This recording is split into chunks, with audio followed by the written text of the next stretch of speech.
You do. You probably don't put much thought into cybersecurity. You know, your network connections, the pages you visit, the files you download. You should be thinking about these all the time. Welcome to And Security for All. Your host is Kim Hakim. We're here to help you understand, in general terms, how and why your cybersecurity should be kept in check. Now, here is Kim Hakim. Hello, everyone. Welcome to another episode of And Security for All. I am Kim Hakim, your host.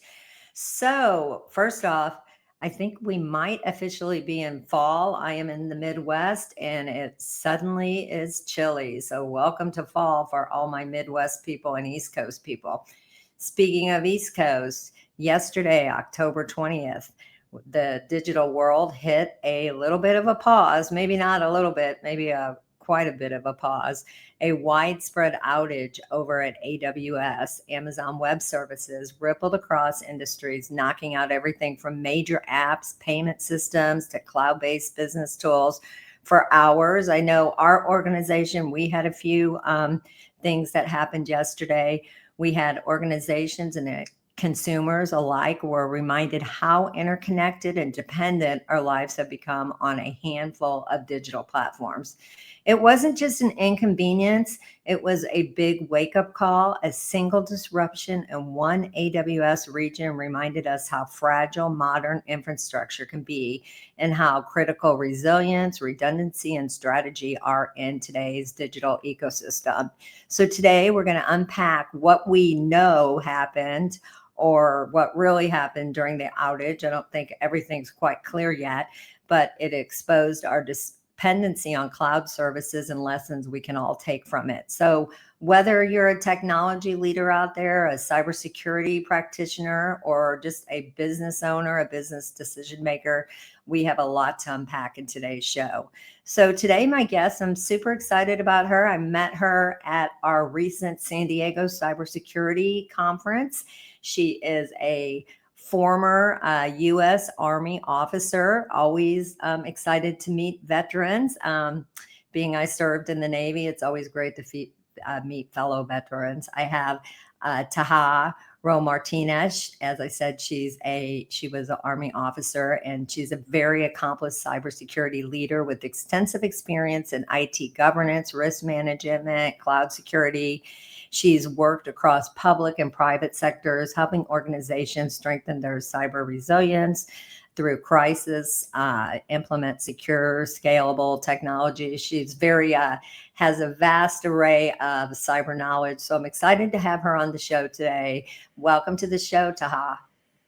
Kim, thank you. Thank you for inviting me to talk about this top of mind on top of the news cycle event and share my passion. Exactly. Well, before we jump into that, why don't you give us like a little brief intro of your career and how you got to where you are now and what a daily life looks like for you in this industry? Wow. So I'm going to focus on brevity because that story is an hour in itself. But I stumbled into cybersecurity. I had a teacher. We always have teachers and champions who saw that I had a talent when it came to arts, specifically math and science and some other arts. But really math and science kind of stood out. And I went to special STEM schools and scored really high on certain what they call these aptitude tests, and went into the military and then went on to become an officer where I had a concentration on cybersecurity. Back then, it was kind of information assurance on the compliance side and governance side before we gave it a title. Fast forward, it wasn't done with after that 22-year career. It says, well, what do I do now? I'm doing what I love. And so cybersecurity in the commercial and public sector just made a lot of sense, and it was a great fit. So that's the long and short story of it all. Well, thank you for what you did in the military and for all your service and everything that you're doing now. It was really great to meet you out in San Diego. And I've been doing this 20 plus years. And as you know, there's only a small sector of women that we see at these type of conferences and in the industry. So always a big advocate for supporting women that are leaders in the industry. So let's just kind of dive into what we know so far happened yesterday and what stood out most to you. If you can, for our audience, kind of walk us through what happened, and just let's just dive into it, because 45 minutes is going to go. We have about 40 minutes and a lot to cover. Yes. So I'll touch the conversation in two ways. Number one, I'll hit some technical critical points for our cybersecurity experts out there. But then for the basic everyday business mom and pop shop, to the moms at home, to the students out there, what does this mean? And so I want to make sure that I address everyone in the audience so that they bring some value and some actionable items, hopefully after this podcast. So top high level, that outage, it underscored how deeply connected, as you mentioned, that we are when it comes to modern technology and cloud systems. And this all became the source of it was a DNS failure. So what's a DNS failure means? It means basically the way applications talk to each other, domain name services, there was a failure. And with that one service failing, there was a cascade of failures throughout computing, the storage, and the orchestration layers globally. And so some of that impact, it touched over 1,000 companies, small and large, everything in between, and millions of users, not just the businesses, but for those who use Slack, even to our children. I know Fortnite saves my life. From just Snapchat, so I'm dealing with the fallout of a teenager who couldn't get a hold of his friends through Snapchat. So it didn't just touch us on the business side. Also, national security. You mentioned that it was located in Virginia. Right there, you have the DMV, the heart of our defenses, who relied on that. And I don't know the extent of what impact that had in our defense systems, but definitely the contractors and the servicemen and women, to include civilians, that support our nation's servicemen and women, to support that war fighter. So they're still collecting a lot of the impacts, as you said, real time. But I would say in those three buckets, national security is top of mind, everyday business, from large to small, to mom and pop shops, to even in our homes. I have a smart home. I rely heavily on Ring. I know when my child's coming home. I know when he's leaving. So it touched me on a personal level too. The things that we're so interconnected when it comes to the cloud. So I'll stop there and go further into what this means. Yeah, it's interesting because I'm in the Midwest, and my team's spread out through all over the United States. And I know we had a couple issues on some of our pay. Our pay links were a conference company, so those pay links are up. So they were down for a while.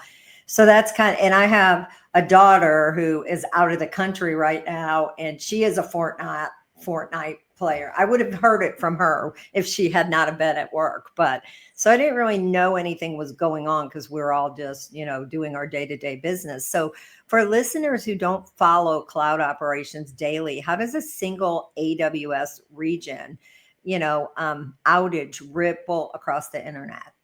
So basically, and I'll walk you through some of the technical things that took place. So first, you started out with a DNS failure. So basically, when an application says, this is who I am, I trust to authenticate this application, this service. Specifically, when we talk about identity access management was disrupted, the database. So there is something called a DynaDB and the global tables, which is the database.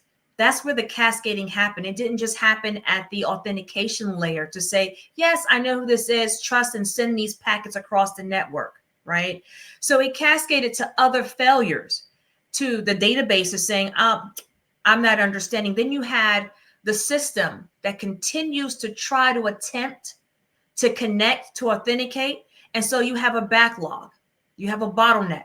And there's things technically called like a load balancer. When you talk about network, there are these little packets and data going and traversing, moving around the network. And so if it can't collect all of the packets together to make sense. So you'll have something called latency.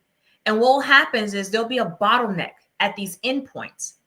And so domino effect, you have interruption of services, you have a slowdown in your network or these packets that's supposed to be streaming very fast called latency. Domino effect is then you have something called an EC2, and everyone loves within Amazon EC2, and then you have something called Lambda. It makes it a serverless environment. So to my developers out there, we all know how important Lambda is to be able to code without having to provision servers and all this big, robust infrastructure.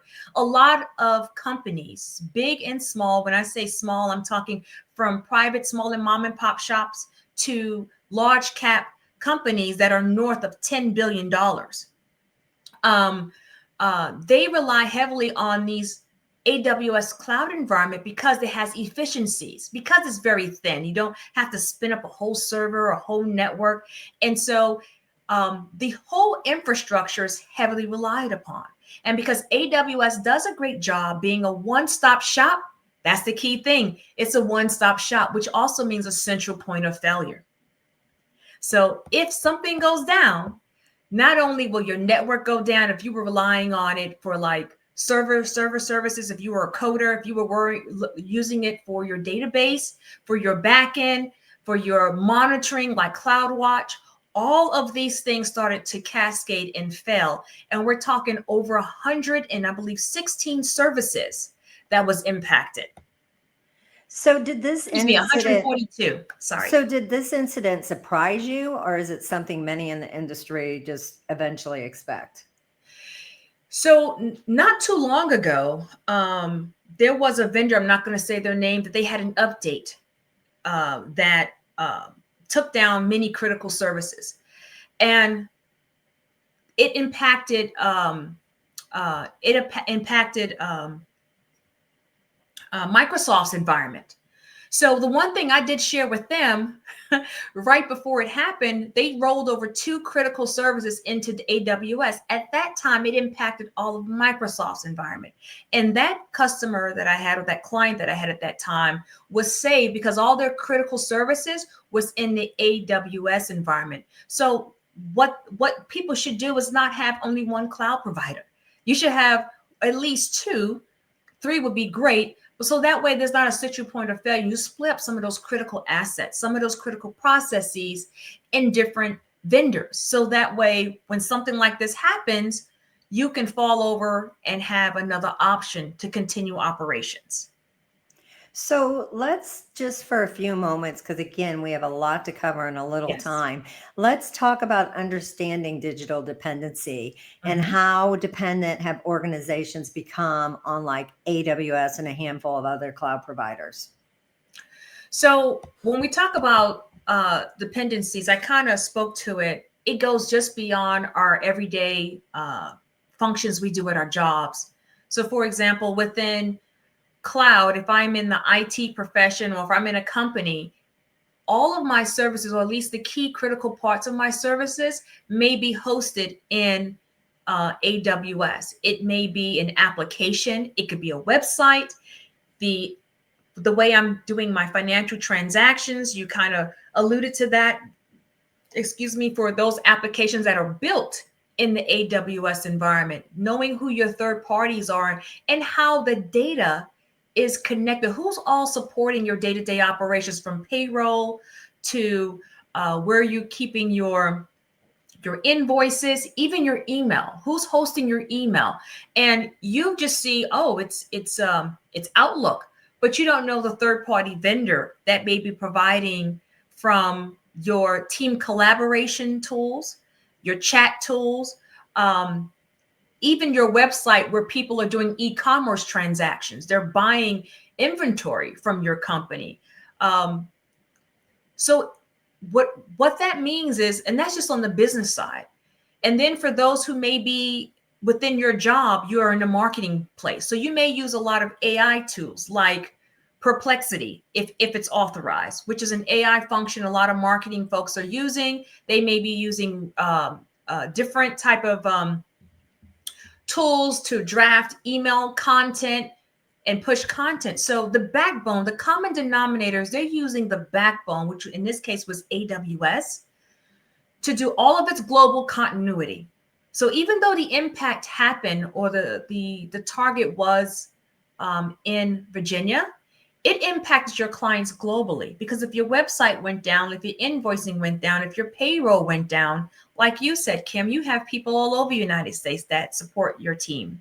So that's kind of the size and the scope. And having a single cloud disruption, it exposes the concentration of risk.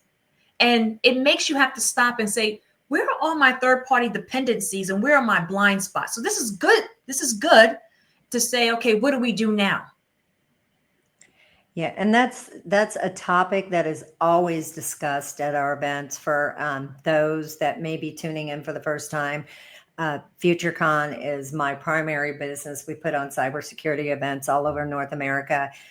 Just a shout out to Josh Jackson, who just put a comment in our comment section, and he just said, this is great, and let's stand stronger together, which is true, because that is our mission throughout North America. But one of the things that is always talked about at our events is, are we underestimating the risk of putting so much on our digital infrastructure in other vendors' hands, which goes right into what you were talking about. Absolutely. It's to put it clear and blunt, it is not only the responsibility of our vendors, it is not their responsibility alone. We all hold a role in accountability. And it's a shared responsibility, but ultimately the accountability, even from a legal perspective, is not on AWS. A lot of that accountability, and if you read your service level, your service license agreement, it will tell you you have a part to control what you can as well. So a lot of times what we've done, like we're doing here in a conversation, but many companies have leveraged tabletop exercises to simulate how it would look and what could happen. They talk through these scenarios, just like we're doing now, so they're more prepared for outages. And unfortunately, there were many companies not prepared. Which seems to be the case when it comes to almost everything in this industry. So what are some of the hidden dependencies companies might not even realize until they have outage hits, like yesterday? Exactly. One of the dependencies is they don't understand simply the flow of their data. They don't know where their data resides and how it affects the business unit, the operation. So for example, my data relies on my critical, if you're in manufacturing, my critical services to certain machines rely on these systems. And that data flows from A, B, C. It's simple as having inventory. Folks don't even understand all of what they have. And then they don't understand of what they have, how it's all connected. And those are just one of the few blind spots that they have. The second thing is they don't even understand the tools or what they should know. They don't have a goal or a cybersecurity objective of what they should be doing. And if they're not having these proactive conversations, either with me or any cybersecurity professional, or even chiming into your podcast, Kim, they just don't know what they don't know. Well, and that's a good place to kind of pivot to where I want to go next, because a lot of people, tune into this podcast. We stream on anywhere that you listen to your podcast. And a lot of people tune in. This show is called And Security for All. So let's take a little deep dive for some of the basic users that are just getting into the industry, because I know I have a lot of practitioners that listen and they know this stuff. The jargon is easy for them to understand. For those that don't understand, the outage was tied to a network, load balances, and health monitoring. Can you break down what that means in a simple term? So basically, there is a central point or a dashboard that tells you exactly the health or the functionality. Is a service, a device, is a system up and operational to its full capacity? Is it doing what it's supposed to do? So when there's a breakdown in knowing the status of your data, the systems that are hosting your data, that creates blind spot. And AWS has something called a health dashboard that lets you know what's down, what's up. But when there was a disruption in just that status update, it made it even difficult, and it delayed some of the recovery processes to getting these systems up again. So kind of like within this dashboard, it'll let you know when you're on the road and you have the traffic light, okay, and it's red, green, and yellow. The network has these systems that go, yeah, this runway or this road is clear to go. Go ahead and bring this data this way. Or reroute that packet somewhere else because maybe there's a traffic jam or an accident down the road that's slowing down traffic. Reroute somewhere else so you can get where you need to be on time. So that's the simplest way to put what these dashboards do and what failed in their system. The traffic light, which would tell packets go right, go left, slow down, speed up, it was compromised. And the source of that compromise will come out, I'm sure, in the next couple of days. They did a very high level, said it failed, but I'm sure for security purposes, they're probably not going to get into details of exactly what happened. But that's the base of what took place. And then there was a domino effect from that one flaw in traffic system saying go this way and to navigate those packets. So how can teams test or simulate cloud provider outages without bringing their own, without bringing down their own system? And I wonder if that was happening yesterday. I'm sure, yes. AWS, the great thing they do have is something called playbooks and tabletop exercises, which they do a lot of tabletop exercises at AWS as well. But what everyday people can do, and what these tabletop exercises are, you can talk with someone, any cybersecurity professional that offer these services. They will give you real world scenarios where you can talk through discussion exercises. What do you do next? And what that does, it allows you to test your playbooks. And playbooks are basically step by step tactics, techniques, and procedures of exactly how you would resolve, mitigate, contain an incident. And the incident could be something as simple as an outage, any type of disruption in your systems, and second and third affects your business unit or your operations. So these playbooks, you don't have to build them from scratch. They're out there in different industries, have different playbooks out there. Your vendors, like I said, AWS, they too have playbooks. And it's just a baseline for you to have a starting point of what you should do. And through practice, communication, rehearsal, muscle memory of what you do will help you recover quickly. It will not stop you. There is nothing that will stop these incidents from happening, but we're talking about resilience. And resilience is equivalent to recovery. How quick can you recover when these incidents happen? And they may be malicious, they may be innocent, just, someone doing error, or it could be intentional, accidental, or it can also be something we hope never happens, which is an insider threat or some other threat actor which have malicious intent to make this happen. And being that we don't know everything, that, nothing much has been revealed, a little has been revealed. But with that being said, some of the lessons and long-term implications, let's talk about what should organizations learn from this event beyond just blaming AWS? Yes. So what they should be knowing, number one, is where are they? They should be dusting off their policies and say, hey, do we have a policy? It starts with a policy, something in writing that says, we will handle this. And this is how we as a company or an organization, here's how we will handle security incidents. So for example, in those playbooks, it would have step one, we will take this step, we will isolate it. How will we isolate it? You should have communications channel. If this ever took place, here are the people that I call, not just my supervisor, but what vendor should I get on the phone who is very proactive. You can see here, helping people go through what's going on. On the IT teams, they should be talking about redundancies and backups. And if they don't have the budget for that, what are some compensating controls they'll put in place? What that means is, what will they put in place to slow down the impact? So if one device or endpoint or a system or a website is compromised, you don't want it to laterally move throughout your whole environment. How will you contain that and slow down the impact of that incident? So those are the conversations you should be having from a policy. So there's some governance and oversight. Secondly is some tactics, techniques, and procedures, step by step, how you're going to respond to this. And then third, what controls, technical controls can you put in place, even if you have a shop of 3 people?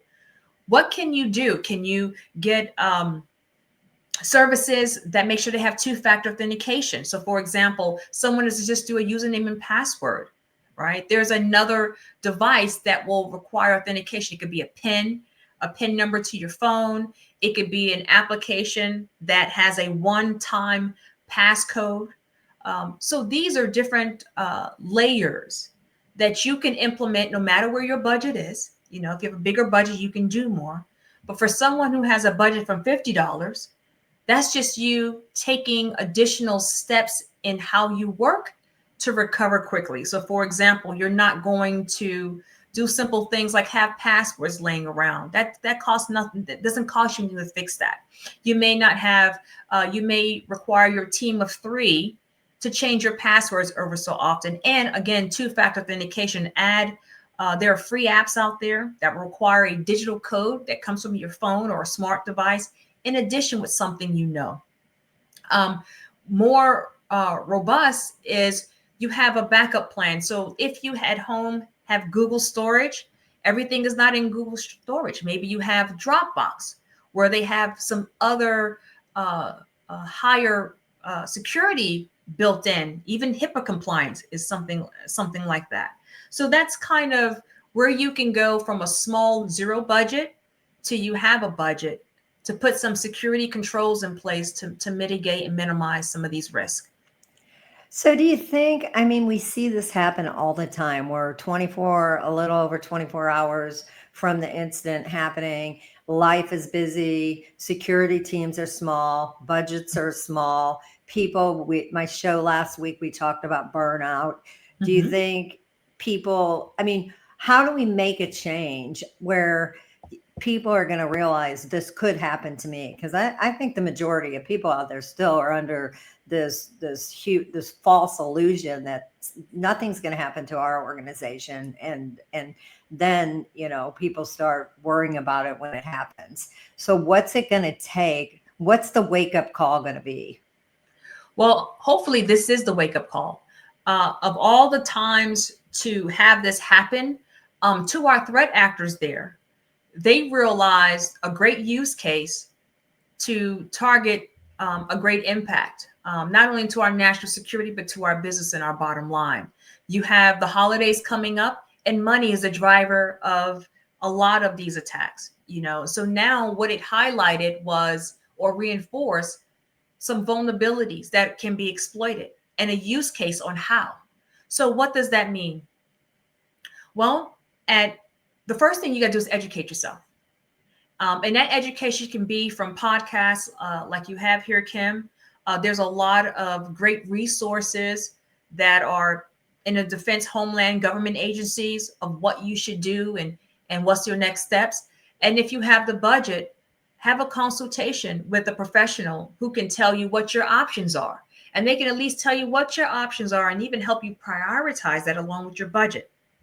So it will take place, and education will lower the barrier of anxiety and get you moving forward. Okay, it's going to happen, and be prepared. Preparation is the place to be instead of hiding our heads in the sand. It's not about if, we all know it's when. And so what are you going to do? You got to ask yourself, when it comes to one exploit happen, in this exercise alone, this would be the perfect time to sit down and calculate. This took place about 15 hours. Within that 15 hours, write down, journal, what was the impact to your business financially, the impact to operations, are you backlogged, and also your reputational damage. Did you lose customers doing that? that's a starting point. It's something that it doesn't take a lot of deep dive in cybersecurity expertise, but it's something you can document now and put to paper to have a starting point. How did this exercise, if it didn't impact you directly, I don't know many folks it didn't, because it touched your business, your personal, and your family life. How did it impact you? And when you write that down, start the conversation there. So I've talked to a lot of CISOs over the many years about, how companies can build their resilience on the technology side and the culture of the whole company. Because Yes. again, everything weighs heavy on the security teams. Yes. So what would your advice be to how to change the culture of awareness of what is going on? And again, we are all only as weak as the weakest human in that organization. So what would your advice be there?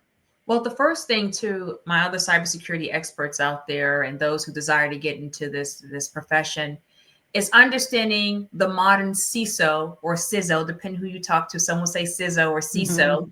The modern CISO or CISO today is not just a defender. We've gone from being just a defender to a digital strategist. And what does that mean?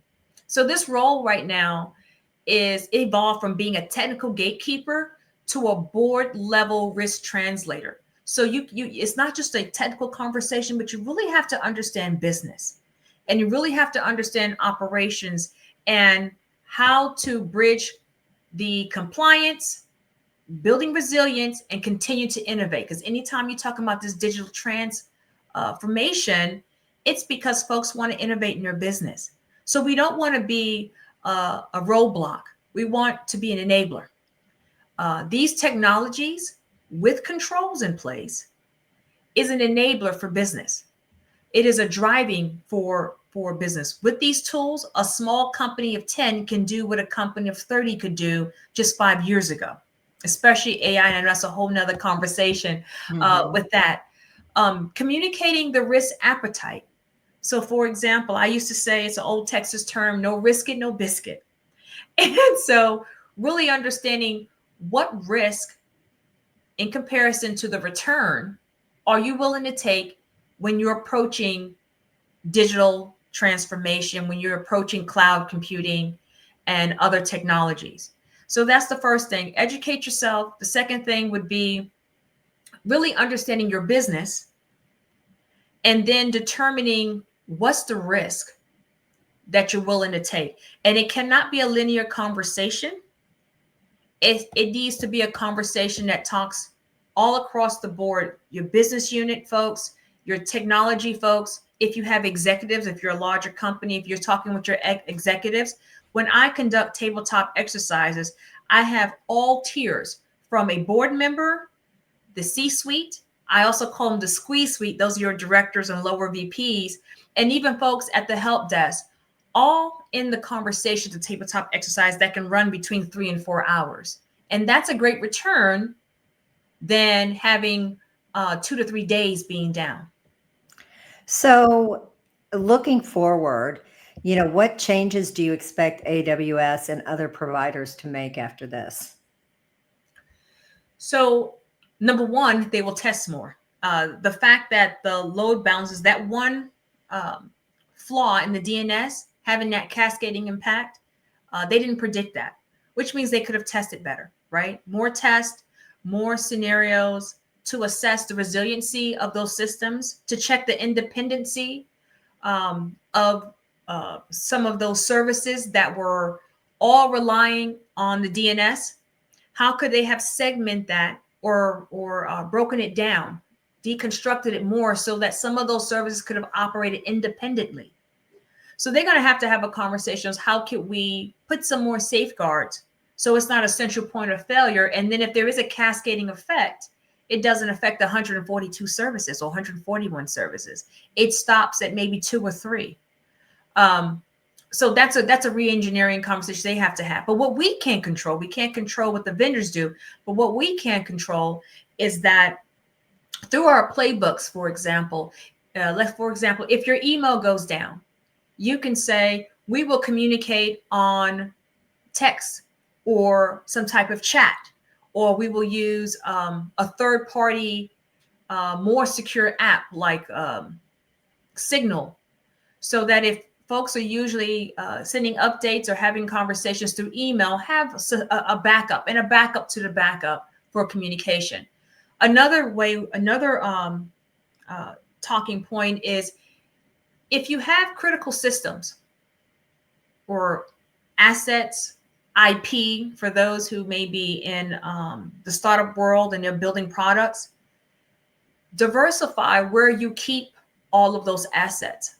Don't have them all in the same location. So there's a backup or there's another alternative to keep you moving forward if one of your vendors are compromised. When it comes to the future outlet,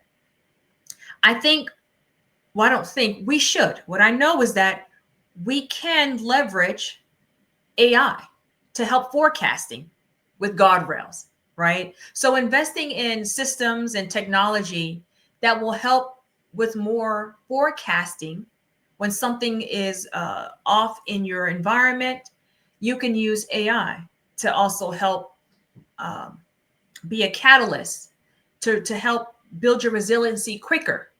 Automation. I'm a big advocate for automations. Even if you have a small team, you have a big budget, for a fraction of the cost, you can outsource some of those services to a third party. And you can scale how much they provide you services along with the growth of the business. But all of this has to start with understanding your business. So there are frameworks, there are security frameworks. If you are in energy, if you are in banking, finance, commercial, if you are in the public sector, or if you're in manufacturing, there are frameworks that already lay down as a foundation. So you can start building a baseline to build from. I don't even think people, I know like cyber practitioners understand like the social aspect of digital dependency, but I guess this is not, it's a great time to talk to like your teenager. There's everyday users that, what if they can't get an Uber, order food, or get on their smart devices or game? What does that say about our digital dependency right now on a social aspect? It's very vulnerable. It's very vulnerable. And especially for our little ones, like I said, I rely on Ring. I do rely on Uber to get my son to lacrosse when I can't be there. And so what it would do, it would cripple my support system. I too am heavily reliant on there. And if the one thing we do have in our phones is we have Uber and Lyft. So if Uber's down, hopefully it's not impacting Lyft. But to my point earlier, I should have an understanding of how does Uber and Lyft build their app? Are they all using AWS? Is someone using AWS and someone using Microsoft? So even at that level, understanding who you rely on for your day-to-day life, you need to ask the right questions, and you can call them up. You can call, and they'll explain that to you. If you go to their website, it's a great source of information. Even when it comes to my Fitbit, if that's compromised and I have a routine, and I'm not even getting to telehealth, which could have been impacted, but the basic things that just make my life function a little easier, it was disrupted.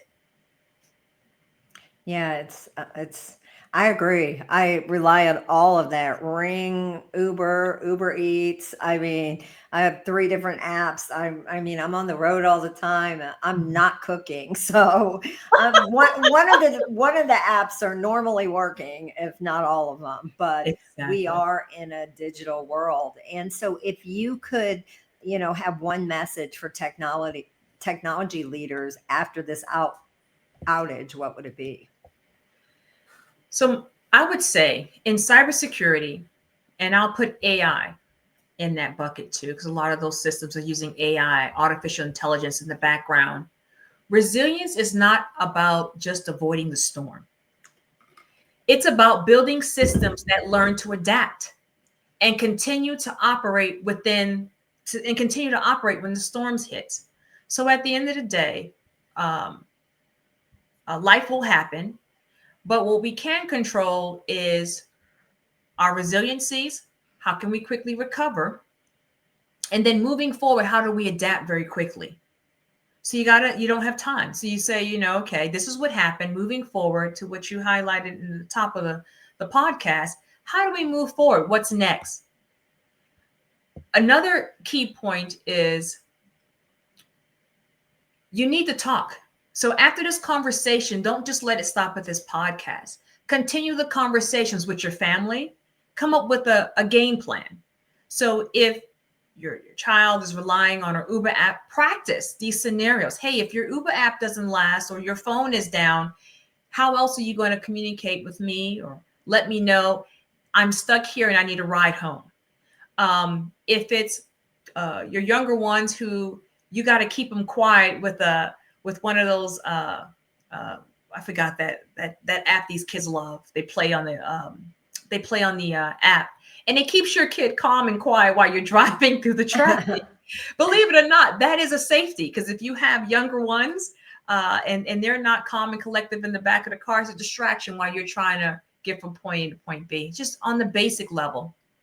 And then on a sizzle perspective level, what needs to happen is having a conversation with your service provider, number one. And then number two, to make sure those contracts are real airtight. When I say contracts, that service level agreement.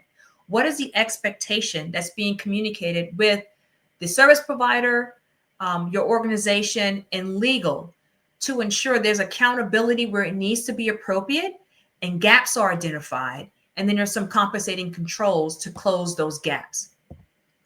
Yeah, which that's a whole nother show, which we Yes. have had.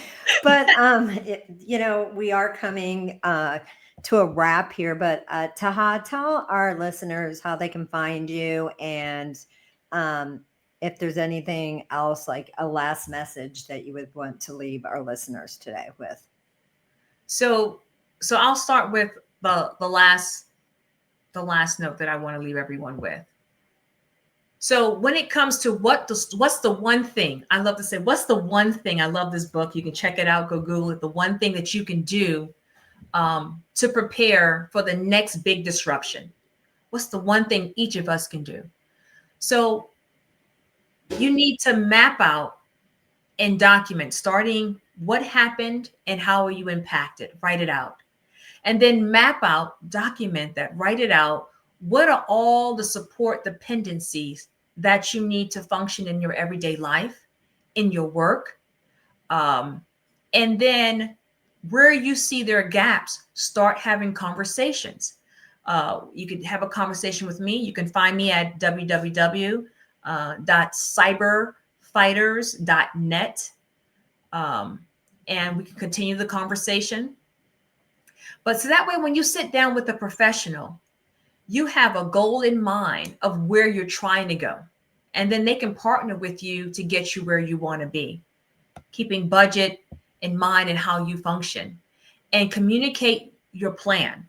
Write it down, rehearse, communicate your plan with all your family members, your customers, your stakeholders, so that you will be prepared for the next big disruptions.